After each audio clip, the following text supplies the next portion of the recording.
আমসত্ত্ব দুধে ফেলি, তাহাতে কদলি দলি, সন্দেশ মাখিয়া দিয়া তাতে হাপুস হুপুস শব্দ, চারিদিক নিস্তব্ধ, পিঁপড়া কাঁদিয়া যায় পাতে।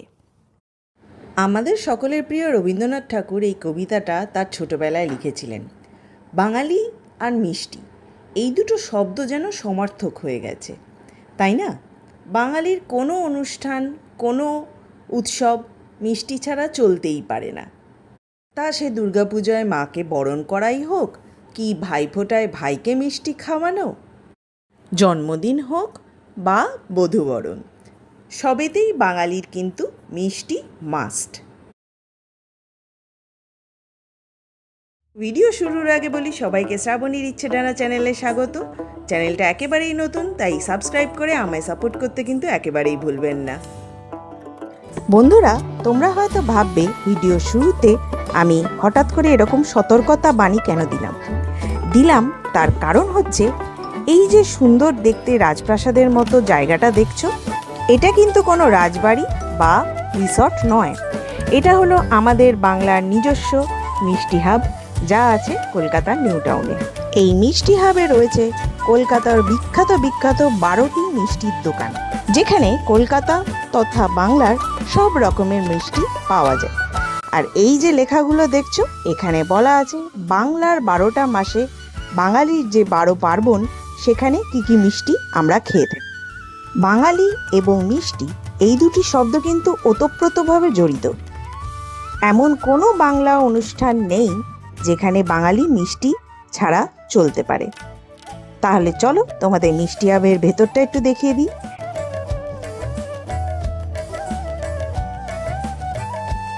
এখানে ভেতরে একটা সুভিনিয়ার শপও রয়েছে। বাঙালির অনবদ্য খাবার আবিষ্কারগুলোর একটি হলো মিষ্টি। এত সুস্বাদু আর বাহারি এর রূপ পলকেই চোখ জুড়িয়ে যায়, আর মুখে দিলে নিমেষেই বন্ধ হয়ে যায় চোখ। বঙ্গদেশ যেমন তার প্রাকৃতিক সৌন্দর্যের জন্য বিখ্যাত, তেমনি বিখ্যাত মিষ্টির জন্য। বাংলার মিষ্টি গোটা ভূভারতে ব্যাপকভাবে প্রসিদ্ধ। যুগে যুগে বহিরাগতরা বাংলার সিংহাসন দখল করেছে ঠিকই, কিন্তু তার সাথে প্রভাবিত হয়েছে বাঙালির খাদ্যাভ্যাসের দ্বারা। বাংলার মিষ্টি তাদের হাত ধরেই বাংলার সীমানা পার করেছে। কোন মিষ্টির আবিষ্কার কে করেছিল তা পুরোটা ঠিকঠাক জানা যায় না ঠিকই, তবে দু একজনের নাম আমরা জানি। এনাদের মধ্যে যার নাম প্রথম করতে হয় তিনি হলেন ভোলা ময়রা, যার পুরো নাম ছিল শ্রী ভোলানাথ মোদক।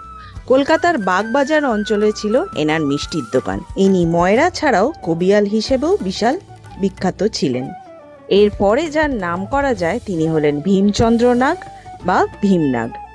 বিখ্যাত লেডি কেনি মিষ্টির নাম নিশ্চয়ই তোমরা শুনেছ। কিভাবে এই মিষ্টির নাম হলো জানো? তৎকালীন গভর্নর জেনারেল চার্লস ক্যানিং সস্ত্রীক কলকাতায় আসার উপলক্ষে ভীমনাগকে এক প্রকার মিষ্টি বানাতে বলা হয়। সেই মিষ্টি খেয়ে লেডি ক্যানিং খুব খুশি হন এবং ওনাকে পুরস্কৃত করেন। সেই থেকে লেডি ক্যানিং এর নাম অনুসারে ওই মিষ্টির নাম হয়ে যায় লেডি কেনি।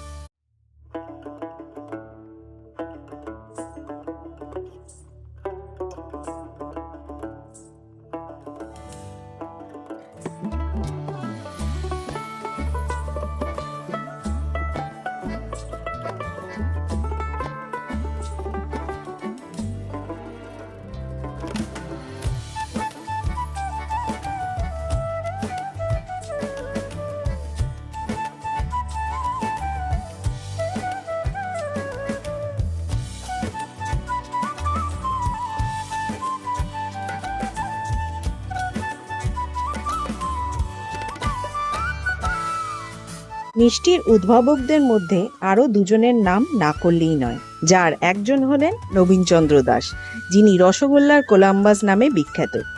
কলকাতায় এনারও বাগবাজারে দোকান ছিল। ইনি ছিলেন ভোলা ময়রার নাচ জামাই আর পুরো কলকাতার সুবিখ্যাত একজন ময়রা। নবীনচন্দ্র দাসের সুযোগ্য একমাত্র পুত্র ছিলেন কৃষ্ণচন্দ্র দাস। সংক্ষেপে এনাকেই বলা হয় কেসি দাস। তিনি রসমালাই ও ভ্যাকুয়াম টিনজাত রসগোল্লার উদ্ভাবন করেন। বিজ্ঞানপ্রিয় এই মানুষটি প্রথম বৈজ্ঞানিক উপায়ে মিষ্টি তৈরির বহু প্রণালী আবিষ্কার করেন এবং তাঁরই তৈরি কেসি দাস অ্যান্ড কোম্পানি আজও দাস পরিবারের নামকে অক্ষুণ্ণ রেখেছে।